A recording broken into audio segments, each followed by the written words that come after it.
Joined in studio now by Bills defensive end Greg Rousseau. And I guess some congratulations are in order here, Greg, because you were named to the Pro Football Focus Team of the Week for your performance in Week 10. So congrats on that. And Appreciate for those that. that didn't see the game, this guy was pretty active, 4 tackles, including a sack, tackle for loss, quarterback hit, forced fumble.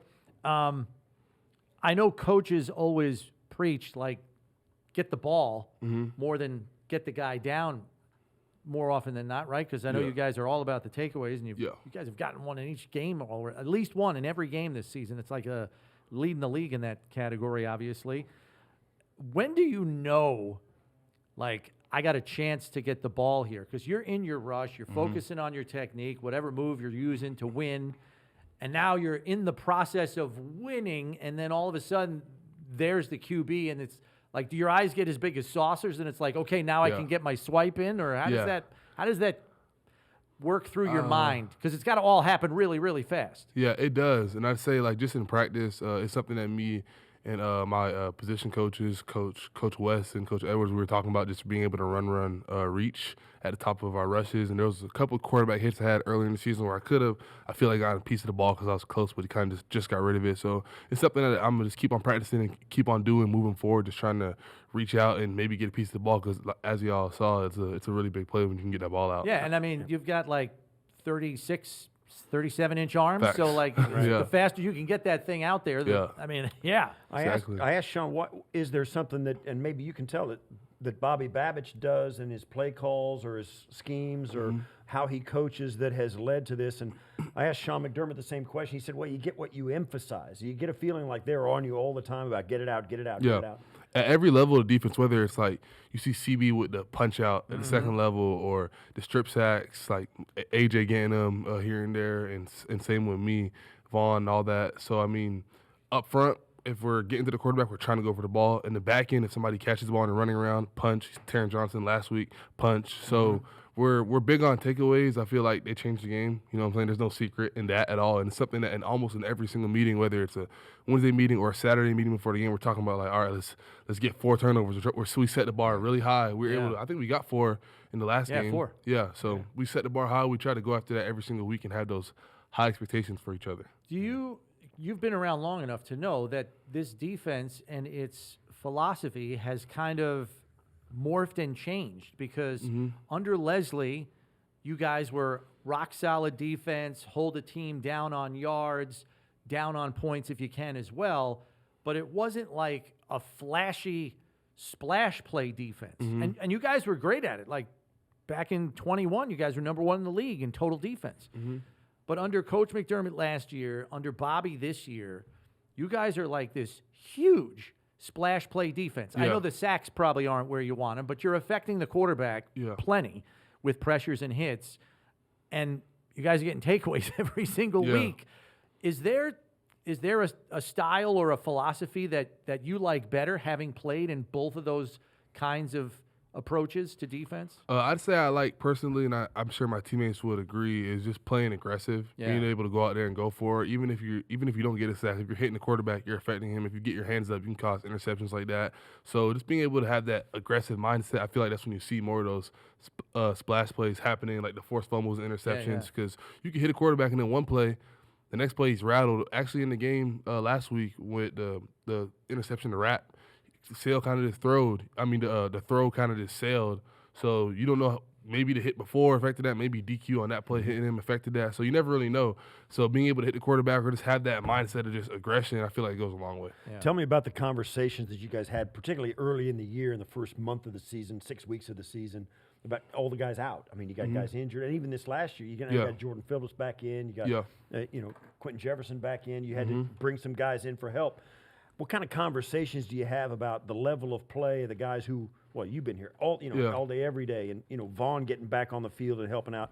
What are the conversations like when you have guys dropping out, and then you got guys coming? You know what I mean? Tell me about that atmosphere. I'd say it all goes back to OTAs and the way we prepare, all the way back to St. John Fisher. Just us having that next man up mentality and us kind of looking at it like, I know definitely on the D line we have a whole bunch of guys that could play, and we all feel like we're starter caliber level players. So it's like there's really no drop off whenever we rotate or somebody goes down and somebody else steps up. It's like we're out there. We know that Bobby has set a standard for us to go out there and do our 111th and play smart, fast, and physical. And we got to uphold that standard no matter who's out there. So we don't see it as like this guy's a backup coming in or whatever. It's like whoever's out there, you're part of you're on the Buffalo Bills. You're one of the 11 people on the field, and you got a job to do and try to do it at at the highest level possible. Last week, you guys are going into a game coming off a performance where maybe the run fits and setting the edge wasn't up to your standard against Miami, although part of the plan seemed to be, well, let them run and go the long way instead of chucking it down the field. Fast forward to the Colts game, and Jonathan Taylor got out on a couple. He got out of the gate, got down the sideline a couple of times in the first half. How did you guys so effectively button that up in the second half? Because he has 5 carries for 7 yards in the second half, and you didn't hear from him the rest of the game. Yeah, I feel like just us going into the locker room at halftime and making adjustments and seeing what plays were hurting us. There was, I think, a couple, maybe like 2 or 3 runs that hurt us. So we kind of just dialed in on those, and we made our minor adjustments, and we were able to come out the second half and put out a really good performance against the run. Also, just the offense being able to get a lead and all that stuff helped us out because it made them a little more one-dimensional. How's it work at halftime? You guys come in, everybody goes to the bathroom, and you fix your tape, do get eat an orange, whatever it is. What's it like when they split off offense and defense in the locker room? What's Bobby Babich like in that meeting at halftime when so much good has been done for the Bills season in that defensive meeting at halftime of these games? How's that different than like installation on Wednesday or that kind of what's he like in that moment, and what's it like in that locker room when you're making these adjustments? I'd say like Wednesday, you have a long time before the game, and there's a while for you to make adjustments or kind of change things up. But during halftime, it's like we know that they're doing this, that, and the third, and you just like, all right, we're gonna make this adjustment and this adjustment, and it's like it's really just kind of it's not too much, it's nothing crazy, but it's like some quick little adjustments, and they go a long way because teams, I feel like when they have success with something in the first half, they go back to that run or pass or whatever play it is again, and then you see the second time, you're like, all right, we just talked about this 15 minutes ago. Right. It does make a difference as well because, the coordinators, like Bobby's up in the booth. It does make a difference when you're down in there and when they're trying to convey the adjustments to you guys to look at you. Yeah. And so everybody gets that message. It's not just like talking to one guy at a time on the phone saying, hey, do this, do that. It really helps like to get in front of you. Absolutely. So right? Yeah, it's very clear, and there's like a direct understanding, like, all right, they hit us with this run, we're going to do this, or they hit us with this pass, we're going to do this, or we're going to work this rush game up front. It's like very clear cut and direct. So when we go out there in the third quarter, it's like, all right, there's no wondering what's going on. Yeah, it's like we're doing this, even though we might have planned this, we're tweaking it like this, and it's usually nothing crazy though. Right. Like we still got our game. Just plan. a wrinkle. But yeah, it's a wrinkle, and usually those help. And and for most people, when you say wrinkle, it's doing what you had planned to do, except like a different angle, slightly different, or maybe a different mindset. Yeah, exactly. Plus, it also helps that you know the context of why you're doing it, and then when the unexpected happens, you can adjust in a proper way. Absolutely. Like we just said, it might be something like we might get tighter versus this formation or looser or whatever. It's small things, but they go a long way. Yeah.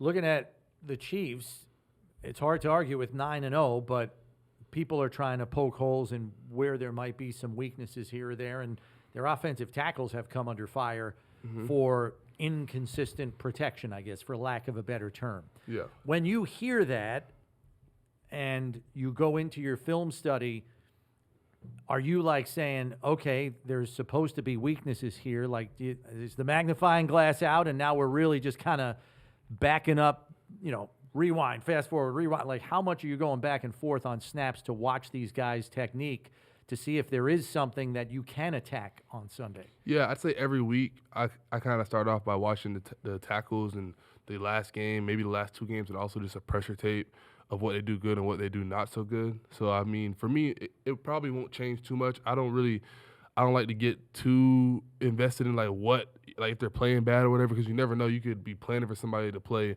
bad or like kind of below average, but then they come out versus you and have their best game of the year. Right. So I kind of just try to be true about it, and whether they're a good player or they're not playing so good, kind of just go look at the film and see what I see for myself and how I can win against them. And then what happens when you have guys because last week Wanye Morris gets hurt. He has to leave. Somebody else comes in. The rookie comes in, and then Wanye comes back in and finishes the game. Yeah. So do you have to prepare for both guys in the right? Like I'd say definitely prepare for both of them for sure. But at the same time, I know personally, like I like to do what I like to do, and I already have a skill set that I want to. Okay. And I have certain rushes that I want to get to, so I can't change too much what I'm doing just because it's a different person. So it's more about your personal plan. Yeah. Have a general knowledge of like these awareness. two guys, but still, it's what I'm doing in the game. What I'm first executing. and foremost. Exactly. One of the things that I've heard and was true a long time ago when I played, that you can see a team and 1 week they struggle. Like they allowed 200 plus yards of right, blah blah blah. They work on that for a week, and all of a sudden you show up and they're a really good run front. You know what I mean? Yeah. What's some of the conversations about what the Chiefs? I mean, because the Chiefs, they've been blocked field goal one against. They only scored 16 points. What are some of the things you're looking at the Chiefs' offense? They're not scoring 30 points a game like your offense is. Yeah. Give us some idea of personality of how this Chiefs edition of what you noticed early on, how they're going to be different than maybe the Chiefs of last year or 3 years ago. Yeah, I think it's easy to get caught up in the passing game with Mahomes, but I feel like they do a really good job of running the ball. They got some concepts that they execute at a high level, and just being able to kind of just control the clock. They lead the league in time of possession, I'm pretty sure. So I mean, they're playing physical football. They're playing a good brand of football, because it's not always like the flashy stuff that wins. It's being able to go out there, put the ball down, and execute, whether you're on offense, defense, or special teams. It's being able to execute and control the game. So that's kind of what they're doing. I feel they're doing a real good job also keeping you balanced on whether it's run or pass, because when you don't know as a pass rusher if it's run or pass, it makes it a little bit harder for you to get into your rush, and obviously that gives the quarterback more time to find somebody who's open. Right. Chris Brown, Steve Tasker here in studio with Greg Rousseau, and player interview appearances on One Bills Live presented by Tim Hortons. Tim Hortons, the official coffee of the Buffalo Bills. Time now for this week's Timbits Timeout, presented by, of course, Tim Hortons. We ask the fans to ask Bills players a unique question, and this one this week comes from Samantha, who asks, the team feels like they are clicking on all cylinders. I get a real family vibe between them. What does Greg think they are doing that has really formed this team into one solid unit? Also, he's been playing fantastic. Want him to know that Bills Mafia appreciates him. All right, so what is it that you think the team's doing that's really formed the team into one solid unit? Because Samantha sees it watching you guys on TV. So what is it? What's the key there?